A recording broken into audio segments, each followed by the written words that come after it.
Right breaking news చూస్తున్నాం. SC వర్గీకరణపై cabinet sub committee భేటీ కొనసాగుతుంది. Sub committee chairman మంత్రి ఉత్తమ్ నేతృత్వంలో ఉపసంఘం సమావేశమైంది. ఎస్సీ వర్గీకరణపై ఏకసభ్య కమిషన్ సబ్ కమిటీకి నివేదిక అందజేస్తుంది. కమిషన్ నివేదికపై మంత్రివర్గ ఉపసంఘం చర్చిస్తుంది. రేపు కేబినెట్ ముందుకు ఎస్సీ వర్గీకరణ నివేదిక రానుంది. మంత్రివర్గం ఆమోదం తర్వాత తెలంగాణ అసెంబ్లీలో ప్రభుత్వం ప్రవేశపెట్టనుంది.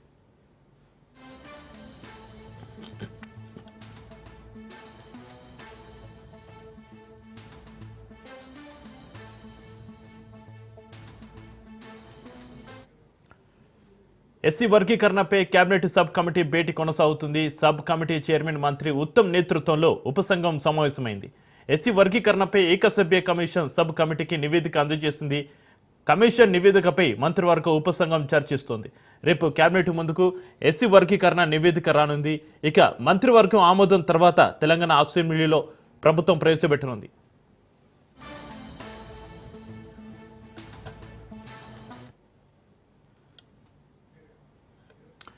ఎస్సీ వర్గీకరణపై కేబినెట్ సబ్ కమిటీ భేటీకి సంబంధించి మరింత సమాచారాన్ని మా ప్రతినిధి రాజు లైవ్లో అందిస్తారు. రాజు, చక్కటి కొద్దిసేపటి క్రితమే రాష్ట్ర సచివాలయంలో ఎస్సీ వర్గీకరణకు సంబంధించి ఏకసభ్య కమిషన్ ఇచ్చినటువంటి ఏదైతే నివేదిక ఉందో ఆ నివేదికను కేబినెట్ సబ్ కమిటీకి అందజేయడం జరిగింది. ఇప్పటికే దీనికి సంబంధించి ఏదైతే ఆగస్టు 1వ తేదీన సుప్రీంకోర్టు ఎస్సీ వర్గీకరణ అమలుకు ఏదైతే అనుకూలంగా తీర్పు ఇవ్వడం జరిగిందో ఆ తీర్పు వచ్చిన తర్వాత తెలంగాణ ప్రభుత్వం వెంటనే మేము ఖచ్చితంగా ఇది అమలు చేస్తాము, ఎస్సీ వర్గీకరణ రాష్ట్రంలో ప్రతి ఉద్యోగ నియామకాల్లో కావచ్చు, అదేవిధంగా ఇతర రంగాల్లో కావచ్చు ఎస్సీ వర్గీకరణ అమలు చేస్తామని చెప్పి ప్రభుత్వం గతంలోనే అసెంబ్లీలో ప్రకటించడం జరిగింది. దానికి అనుగుణంగానే దీనికి సంబంధించి అంటే ఏ విధంగా ముందుకు తీసుకెళ్లాలి, ఎస్సీ వర్గీకరణ రాష్ట్రంలో అమలు ఏ విధంగా ఉండాలి, ఎట్లాంటి న్యాయపరమైన చిక్కులు రాకుండా ఉండాలంటే ఏ విధంగా ముందుకెళ్లాలనే దానిపై అయితే జ్యుడిషియల్ కమిషన్ వేయడం జరిగింది. జ్యుడిషియల్ కమిషన్ ఇందులో భాగంగా ఏకసభ్య కమిషన్ షమీం అఖ్తర్ ఏదైతే రిటైర్డ్ న్యాయమూర్తి ఉన్నాడో హైకోర్టు న్యాయమూర్తి ఏకసభ్య కమిషన్ ఆయన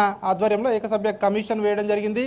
ఆ కమిషన్ రిపోర్టును కొద్దిసేపటి క్రితమే ఇప్పటికే ఏర్పాటు చేసినటువంటి కేబినెట్ సబ్ కమిటీకి అందజేయడం జరిగింది. ఉత్తమ్ కుమార్ రెడ్డి అధ్యక్షతన ఏర్పాటు చేసినటువంటి కేబినెట్ సబ్ కమిటీలో మంత్రులు దామోదర రాజనరసింహ, అదేవిధంగా పొన్నం ప్రభాకర్ వీళ్ళు సభ్యులుగా ఉన్నారు. కొద్దిసేపటి క్రితమే వీళ్ళకు ఆ యొక్క రిపోర్ట్ను అందించడం జరిగింది. ప్రస్తుతం దీనికి సంబంధించి ఏదైతే కేబినెట్ సబ్ కమిటీ మీటింగ్ అయితే ప్రారంభమైంది, అదేవిధంగా ఎస్సీ వర్గీకరణ ఏదైతే రిపోర్ట్ ఏ విధంగా ఉంది, దాన్ని ఏ విధంగా రాష్ట్రంలో అమలు చేయాలన్న దానిపై అయితే దీన్ని కూలంకషంగా ఈ యొక్క కేబినెట్ సబ్ కమిటీ పరిశీలిస్తుంది. ఈరోజు పరిశీలించిన తర్వాత రేపు కేబినెట్ ముందుకు దీన్ని తీసుకువెళ్ళనున్నారు.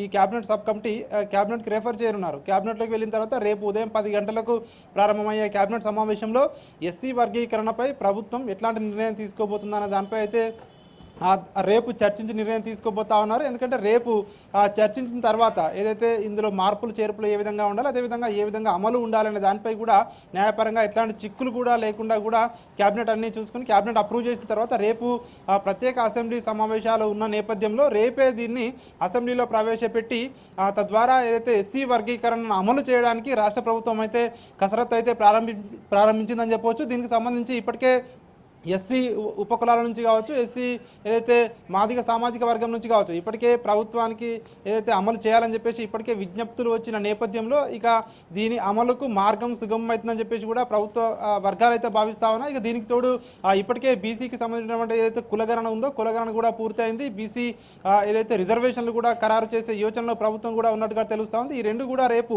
ఇటు కులగణన ఇటు ఎస్సీ వర్గీకరణ రెండు నివేదికలు రేపు కేబినెట్ ముందుకు రానున్నాయి.